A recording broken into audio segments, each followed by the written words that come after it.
Життя в Києві в останні кілька місяців перетворилося на доволі пекельну лотерею.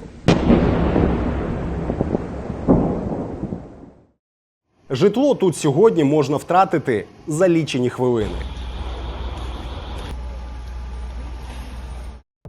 Втім, залишитись без квартири в Києві сьогодні можна і не лише через регулярні російські обстріли, але й через бізнес. Через бізнес, який зібрав з вас мільйони, обіцяючи нові квадратні метри буквально ось-ось, але в результаті сів у свій блискучий Lexus і поїхав. Через бізнес, який пафосно розмірковував про майбутнє українського будівельного ринку, але для себе обрав будівельний ринок Об'єднаних Арабських Еміратів. Через бізнес, який малював красиві рендери, але в результаті всіх кинув, вимкнувши телефони і позакривавши свої офіси. Ні грошей, ні документів, ні людей, ні офісів. Хтось розуміє, де ми зараз, як інвестори-власники. SEO пішов, менеджери та керівництво теж. Треба думати, що з цим робити. Складається враження, що виступаю спонсором чийогось життя в Монако. Енсо точно не один з найбільших, але при цьому так само точно один з найвідоміших київських забудовників. Відомий він не якістю будівництва і тим паче не надійністю. Відомий він своїми скандалами і дуже сумнівними зв'язками. Енсо – дитя великих грошей з кишені одного з найбагатших народних депутатів України, яке за відносно короткий цикл свого життя встигло задружитися і з оточенням держзрадника Віктора Медведчука, і з людьми Банкової.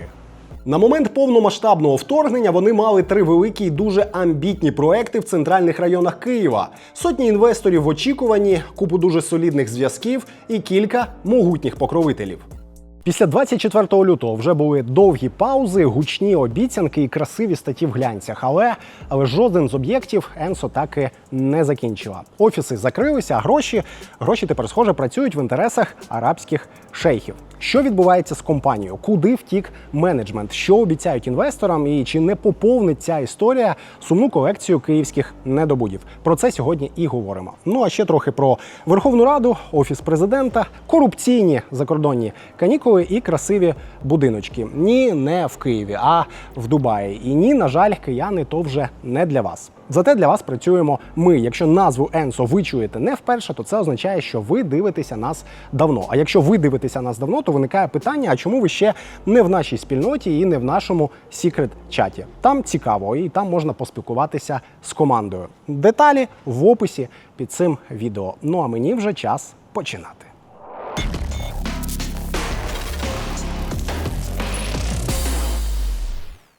Історія київських недобудів давня і дуже багата. Розповідаючи про них, неможливо не згадати про цілу низку ключових складових. На вершині, звісно ж, еліта-центр.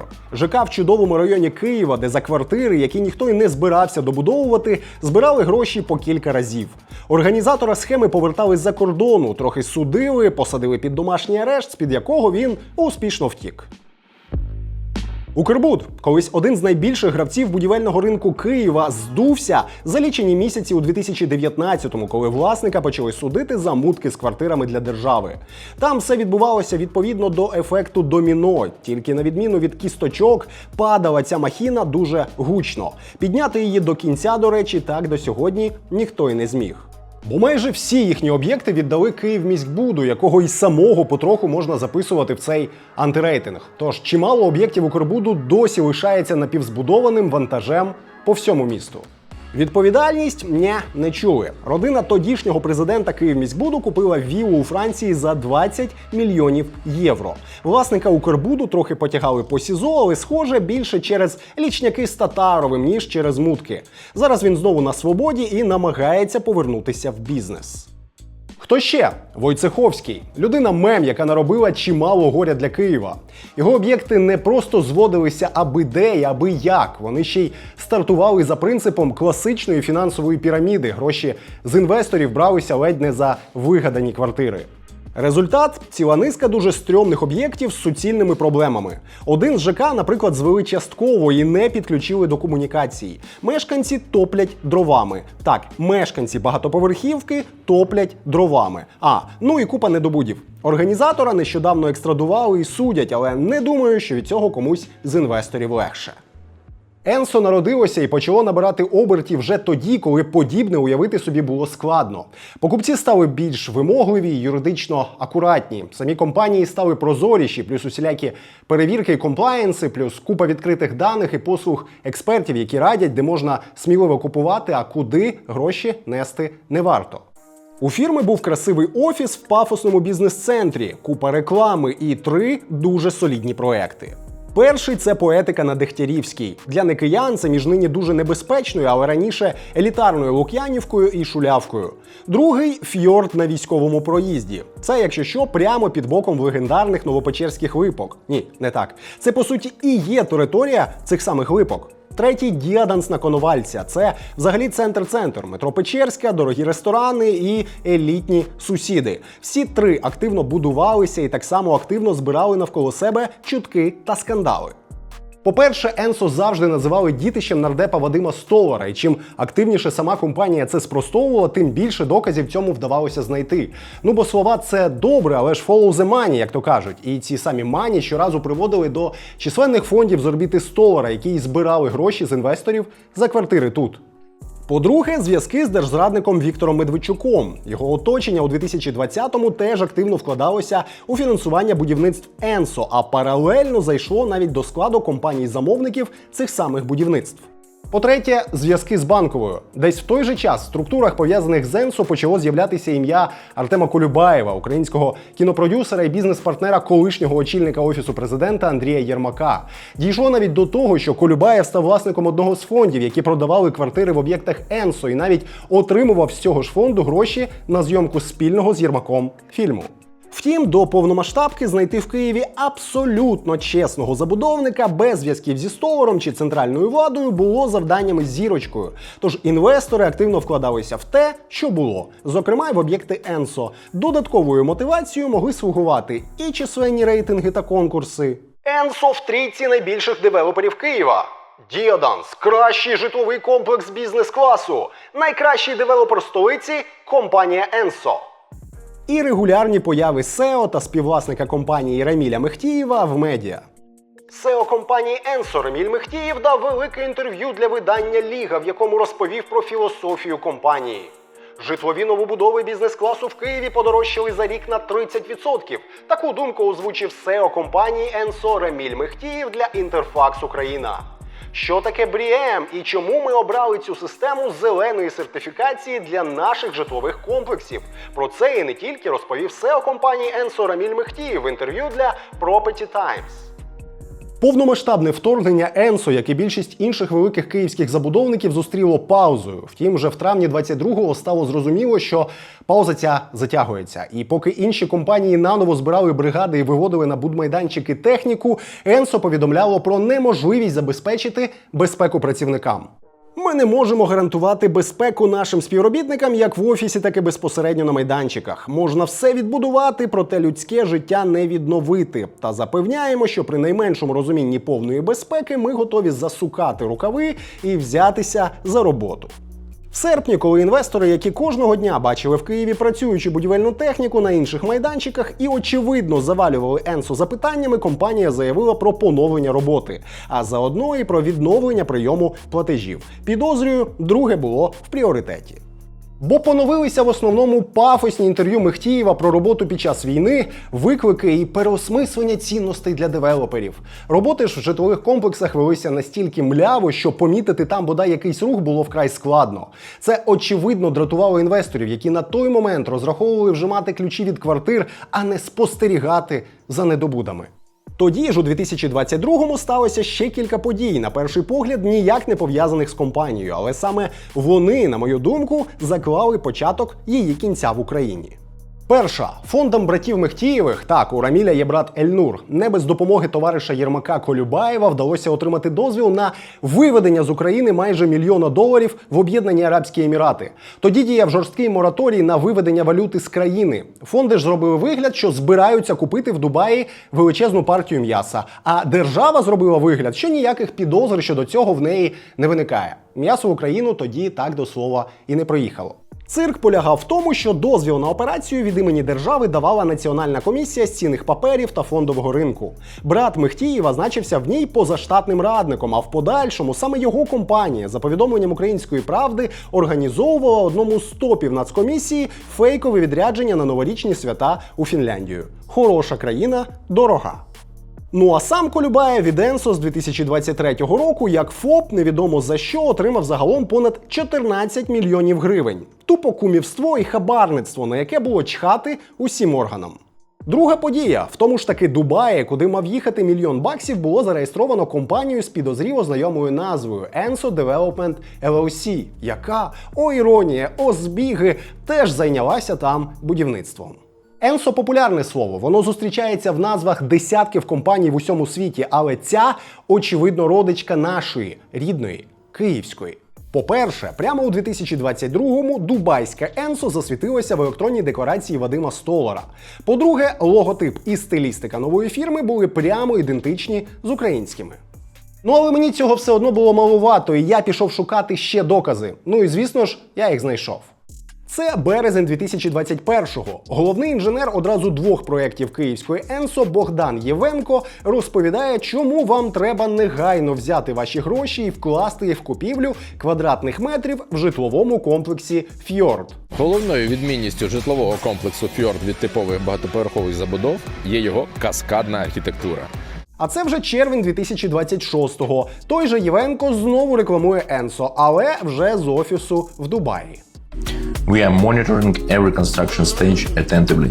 Як ви виїхали? Як вас туди запрошували на роботу?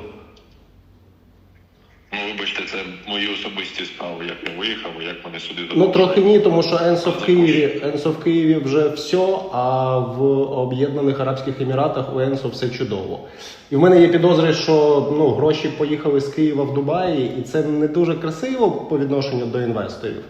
І я намагаюся знайти людину, яка б пояснила це. Ви просто... Та я розумію, ви ж... Пояснити походження коштів, тому що я просто інженер. Людина, яка працювала в цій компанії з 2018-го, здається, року.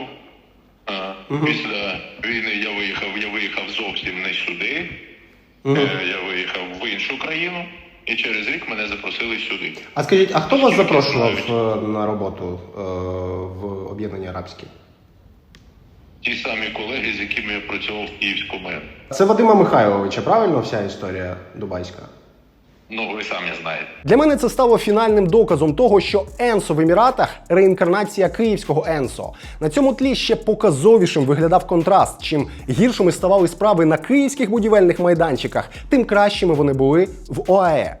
Сьогодні тут активно працюють над зведенням одразу двох житлових комплексів – Енсо Жаде та Енсо Амбер. А ще дуже жваво ведуть соцмережі, постійно рекламуються і проводять якісь заходи. Іронічно, але ні ті самі іранські шахеди, ні ті самі балістичні ракети, які доволі масштабно накривали ОАЕ в попередні кілька місяців, не змусили місцеве Енсо вийти з заявою про призупинення робіт, про безпеку працівників і все оте, що вони заявляли для київських інвесторів. До останнього сторінка українського Енсо намагалася демонструвати, що в неї все чудово. Ще влітку 2025-го Мехтієв в традиційно пафосній манері розповідав нам, чому варто вкладатися в нерухомість в Україні і в чому унікальність нашого ринку. А вже 29 травня цього року він же написав, в мене є враження, що не особисто, бо стилістика дуже шиїшна, але менше з тим, написав щось дуже схоже на прощання. Для мене, як для менеджера, дуже важливий результат і корпоративні досягнення, але ще більше значення має те, як саме була пройдена ця відстань. З великою вдячністю і гордістю повідомляю, що мав честь пройти цей шлях разом з вами, моя команда, шановні партнери та наші клієнти. За якийсь час на центральний офіс Енсо в київському парусі повісили замочок. Менеджери вимкнули телефони, а в групах інвесторів очікувано почалася паніка. Вітаю! Я правильно розумію, що всі об'єкти Енсо поки на стадії паузи. В травні у відділі продажу мені казали, що планують протягом місяця відновити будівництво, але зараз всі телефони вимкнені, схоже на початок кінця. У вас є якась інформація щодо планів майбутнього? Панікувати не треба, це точно нічого не дасть. Інформації наразі жодної немає. Нових власників ніхто не знає, на зв'язок вони з ініціативною групою не виходили. Попередники в особі Раміля пустили слух, що є нові власники, які мають зв'язатись з інвесторами через ініціативну групу. Ніхто ні з ким не зв'язувався і інформації немає, хто нові власники. Хези що робити. Підлив масло у вогонь. Той допис Мехтієва дійсно був прощанням, причому доволі цинічним, бо писав його Мехтієв вже не з України. 8 квітня він сів в свій новенький Lexus LX 600 і в районі обіду перетнув український кордон через пункт пропуску Краківець. Тобто, прощальний допис Мехтієв писав аж через 1,5 місяці після того, як полишив такий перспективний український будівельний ринок. Схоже, я за останні 2 роки вже бачив кілька разів, але звикнути до подібного мені досі доволі складно.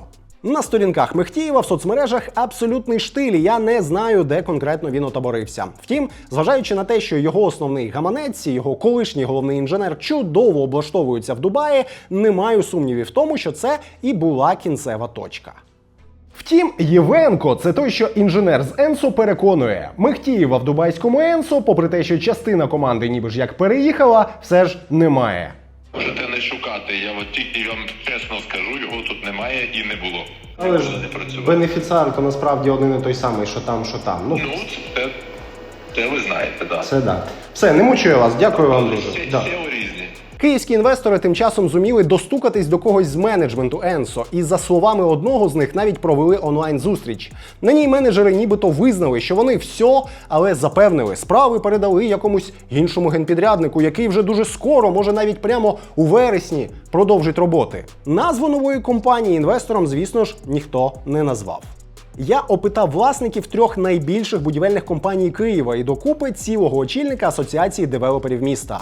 Ніхто з них нічого не чув про когось, хто взяв на себе проекти Енсо. Що, звісно ж, не спростовує тезу на 100%, але погодьтесь, додає сумнівів в те, що це може бути правдою. Енсо за останні 4 роки регулярно годувало покупців квартир численними обіцянками і мотивуючими заявами, які закінчились нічим. Не виключено, що й ці слова на зустрічі були абсолютно порожніми. Привід для додаткового накруту з'явився після появи інформації про те, що один з майданчиків Енсо прямо зараз продають з аукціону. Я знайшов це оголошення, ось воно. Тут за майже 90 мільйонів гривень пропонують купити те, що мало б стати 3-ю чергою ЖК «Поетика». Займається цим нещодавно створена і дуже підозріла контора, власник і директор якої не зміг мені пояснити, ні що вони продають, ні чому раптом вони це продають, ніяким боком до цього Енсо. Ми зійшлися на тому, що він збере думки в своїй голові, а я передзвоню за відповідями. Слухавку він більше не брав. Але сам факт появи отаких от історій навколо будь-якого будівництва – такий собі дзвіночок. Є ще момент. Будівництво ЖК не замкнене виключно на будівельній компанії. Вона, по суті, виступає виконавцем. В цьому ж процесі ще є замовник, той, хто контролює земельну ділянку, на якій ведеться будівництво, і є фонди, через які те будівництво і фінансується. В ідеальному світі всі ці структури не мають бути пов'язаними, а отже крах генпідрядника не повинен спричинити катастрофу, але світ не ідеальний, в Україні й поготів. Замовники об'єктів Енсо доволі аварійні. В усіх 3 ми свого часу знаходили присутність оточення Віктора Медведчука. В структурі власності однієї з таких компаній досі стерчить пенсіонерка зі Львова, яка прямо мені заявляла, що вона підставна особа цієї фінансово-політичної групи. Я там ніякої діяльності не вела, ніяких грошей не отримувала. І то все, що я можу вам. З фондами все не набагато краще. В них, як я вже казав, були товариш Андрія Єрмака Артем Колюбаєв, було те саме оточення Медведчука, були люди і партнери Столара. Підозрюю, що частині з них вже в принципі й байдуже, що відбуватиметься з об'єктами Енсо, а частина могла брати активну участь в релокації в Арабські Емірати. І ні, я не стверджую, що всі фонди, які брали участь в цьому проєкті, точно кинуть. Інвестори можуть пробувати через суди повертати вкладені кошти, бо договори ж вони підписували саме з цими структурами. Але, по-перше, це дуже довгий і не гарантований процес. А по-друге, повернути вони зможуть лише те, що вклали роки тому у гривні. 1 000 000 гривень у 2019-му і 1 000 000 гривень у 2026-му – це катастрофічно різні суми. Наскільки мені відомо, частина інвесторів все ж збирається піти цим шляхом. Решта чекатиме. Вести бізнес в Україні сьогодні надзвичайно складно. Вести будівельний бізнес за умов регулярних атак, відсутності робочої сили і різкого падіння попиту, особливо в регіонах, куди регулярно прилітає, ще складніше. Тож честь і хвала тим компаніям, які принаймні закінчили об'єкти, початі до повномасштабного вторгнення. Їх, до слова, чимало. І так, за моїми спостереженнями, вони паралельно працюючи і в Польщі, Угорщині, на Кіпрі, в країнах Балтії. Це абсолютно нормально, доки тут вони виконують свої зобов'язання. Роками ж годувати сотні людей пафосною брехнею, продовжувати збирати гроші, тихцем освоювати їх в теплій дорогій країні, а потім сісти в свій блискучий позашляховик і дати по газам, попрощавшись постфактум і нічого, абсолютно нічого не пояснивши інвесторам, це вже про свинство. Вибачте, що підібрав настільки м'яке слово для опису. І знаєте, що обурює найбільше? Що ніхто в результаті не буде покараний, бо реальні бенефіціари вже давно сховані за львівськими пенсіонерками. І так вангую, що ніхто не постраждає ні з Банкової, ні з парламенту. Що ж, сумно, але на цьому в мене сьогодні все. Побачимось.